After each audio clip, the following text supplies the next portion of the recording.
আমি এটা বলতে পারি যে এই ছবিটা নিয়ে আমরা খুবই গর্বিত।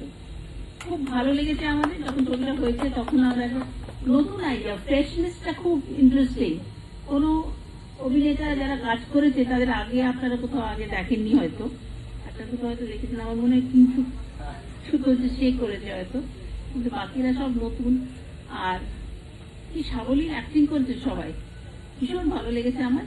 এই জন্য আমি চাইছি যে এই ছবিটা যদি ওয়ার্ড অফ মাউথ যদি লোকেদের মধ্যে যে আপনারা যদি ছড়িয়ে দিতে পারেন, একটা ইয়াং ছেলে, একটা ইয়াং গ্রুপ অফ ছেলে মেয়ে তারা একটা নতুন ছবি বানিয়েছে এবং দেখার মতন ছবি, তাহলে এদের খুব ভালো হয়। দিদি সব কথাই বলেছেন, আপনারা ভালো থাকবেন। আর একটা কথাই বলবো, সেটা হচ্ছে যে নতুনদের কাজ তো আপনারা সবসময় সমাদর করেছেন এবং আপনারা সবসময় এগিয়ে নিয়ে গেছেন নতুনদের কাজকে। এভাবে এবারে এদের কাজটাকেও এগিয়ে নিয়ে যান। আর এরা না সব লুকিয়ে সিনেমাটা করেছে, জান, একদম পুরোপুরি লুকিয়ে। এসব অফিসে কাজ করে, অফিসে কাউকে কিছু বলেনি, রোববার করে লুকিয়ে সিনেমা করেছে। তো যেটা ভালো লেগেছে সেটা হচ্ছে যে সবসময় যে অর্থ লাগে সেটা বড় কথা নয়, মনের ইচ্ছেটা ছিল আর একটা কোথাও প্যাশন ছিল সিনেমা করবার।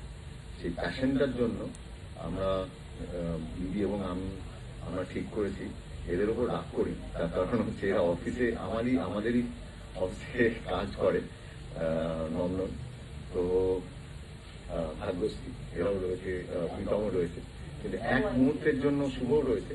তো এক মুহূর্তে রাগ হয়নি, বরঞ্চ আনন্দ হয়েছে যে সিনেমার প্যাশন এইটাকে ওরা প্রাধান্য দিয়েছে।